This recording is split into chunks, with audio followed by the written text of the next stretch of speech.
রায়ের কয়েক ঘন্টার মধ্যেই নতুন করে শুল্ক আরোপ করলেন ট্রাম্প। পড়তে পারে আইনি চ্যালেঞ্জের মুখে। উত্তেজনার মধ্যে ইরান ও যুক্তরাষ্ট্রের মধ্যে অনুষ্ঠিত হতে যাচ্ছে তৃতীয় দফায় পরমাণু আলোচনা। বৈঠকে মধ্যস্থতা করবে ওমান।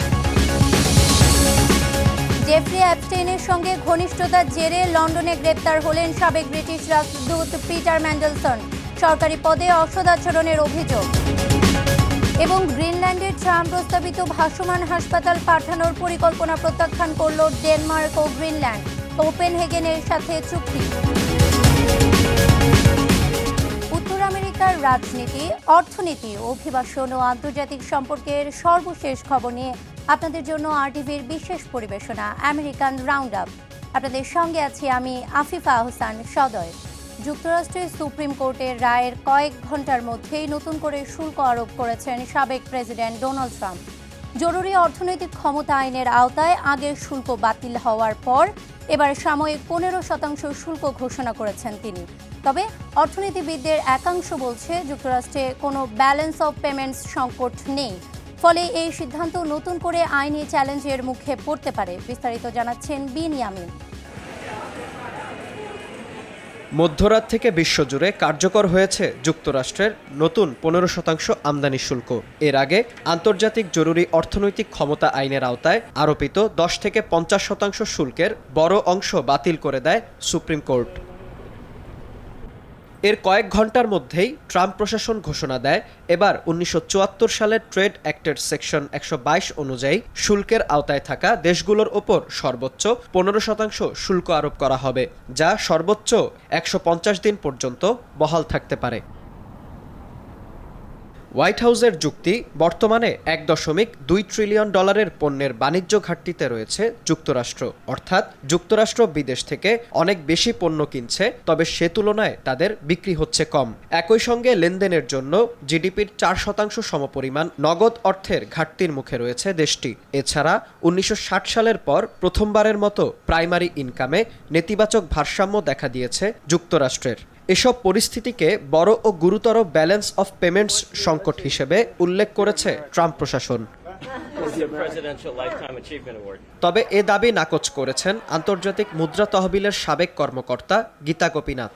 সংবাদ মাধ্যম রয়টার্সকে তিনি জানান, যুক্তরাষ্ট্র কোনো ব্যালেন্স অফ পেমেন্টস সংকটে নেই, কারণ এমন সংকটে আন্তর্জাতিক ঋণের খরচ অস্বাভাবিকভাবে বেড়ে যায় এবং বাজারে প্রবেশাধিকার হারাতে হয়, যা যুক্তরাষ্ট্রের ক্ষেত্রে ঘটেনি।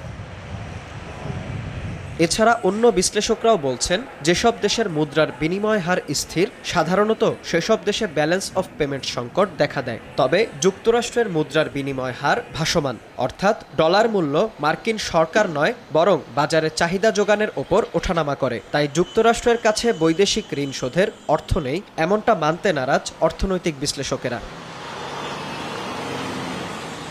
গত 21 ফেব্রুয়ারি ট্রাম্পের শুল্ককে অবৈধ ঘোষণা করে মার্কিন সুপ্রিম কোর্ট। 3 দিন পর মাঠ পর্যায়ে সে আদেশ কার্যকর হবে মঙ্গলবার দিবাগত রাত থেকে। সুপ্রিম কোর্টের আদেশে বলা হয়েছে, international emergency economic powers act প্রেসিডেন্টকে নিজের ইচ্ছে অনুযায়ী শুল্ক আরোপের ক্ষমতা দেয় না। তাই শুল্ক ফেরত প্রক্রিয়া ও ডোনাল্ড ট্রাম্পের পরবর্তী পদক্ষেপ কী হবে তা নিয়ে রয়েছে অনিশ্চয়তা। বিনিয়ামিন, আরটিভি।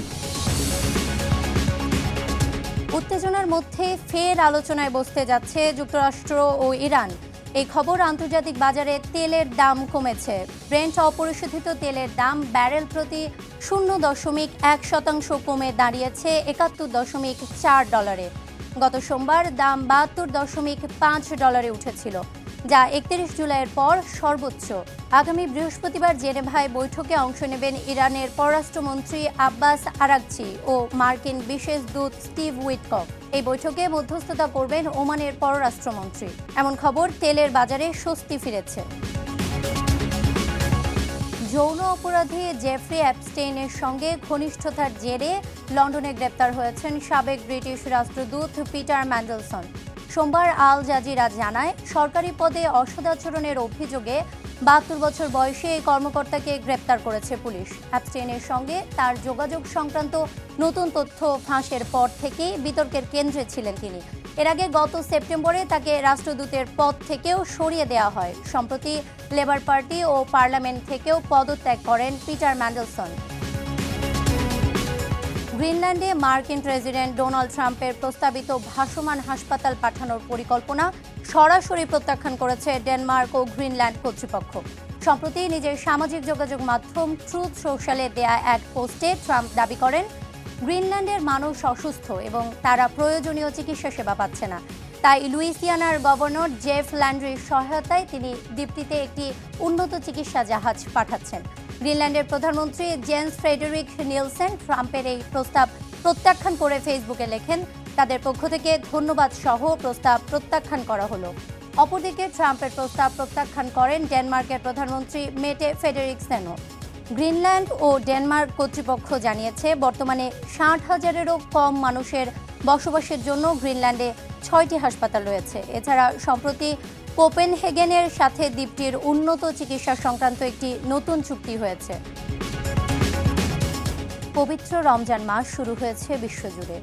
সংযম ও ইবাদতের এ মাসে নিউ ইয়র্ক সিটির টাইমস স্কয়ারে খোলা আকাশের নিচে তারাবির নামাজ আদায় করেছেন শত শত মুসল্লি। আলো ঝলমলে এই পর্যটন কেন্দ্র কিছু সময়ের জন্য পরিণত হয় ইবাদতের প্রাঙ্গণে। বিস্তারিত জানাচ্ছেন বিনিয়ামিন। নিউ ইয়র্ক সিটির প্রাণকেন্দ্র টাইমস স্কয়ার, চারদিকে বিখ্যাত এলইডি বিলবোর্ডের ঝলমলে আলো। সেই আলো আড়ম্বরের মাঝেই ইবাদতে অংশ নেন শত শত মুসলিম ধর্মপ্রাণ মানুষ। পর্যটকদের ভিড় আর ক্যামেরার ফ্ল্যাশ, এ পরিচিত দৃশ্যের মাঝেই কাতারবদ্ধ হয়ে দাঁড়ান মুসল্লিরা। এশার নামাজ শেষে শুরু হয় পবিত্র তারাবি। তারাবি হলো পবিত্র রমজান মাস জুড়ে প্রতি রাতে আদায় করা বিশেষ নামাজ। এশার নামাজের পর মুসল্লিরা একসঙ্গে কাতারবদ্ধ হয়ে আদায় করেন এই বিশেষ ইবাদত। ধর্ম, বর্ণ, জাতিগত বৈচিত্র্যের নিউ ইয়র্কে বিভিন্ন পটভূমির মুসলিমরা টাইমস স্কয়ারে একত্রিত হন এই আয়োজনকে ঘিরে। বিশ্বের অন্যতম ব্যস্ত এ পর্যটন কেন্দ্রে এমন দৃশ্য অনেকেরই নজর কাড়ে। পথচারীরা থেমে দেখেন, কেউ কেউ ভিডিও ধারণ করেন। নগরীর কোলাহলের মাঝেও ইমামের সুললিত কণ্ঠে ভেসে আসে কোরআন তিলাওয়াতের সুর। টাইমস স্কয়ারে প্রকাশ্যে তারাবির নামাজের আয়োজন গত কয়েক বছরে একটি বার্ষিক ঐতিহ্যে পরিণত হয়েছে। 2022 সাল থেকে শুরু হওয়া এ উদ্যোগের লক্ষ্য যুক্তরাষ্ট্রে মুসলিমদের উপস্থিতি দৃশ্যমান করা এবং রমজানের চেতনা সবার সঙ্গে ভাগ করে নেয়া। নামাজ শেষে দোয়া ও শুভেচ্ছা বিনিময় করেন মুসল্লিরা। আলো ঝলমলে টাইমস স্কয়ার যেন কিছু সময়ের জন্য পরিণত হয় এক অনন্য ইবাদতের প্রাঙ্গণে, যা নিউ ইয়র্কের বহু সাংস্কৃতিক জাতিগোষ্ঠীর সহাবস্থানের কথা আবারও মনে করিয়ে দেয়। বিনিয়ামিন, RTV।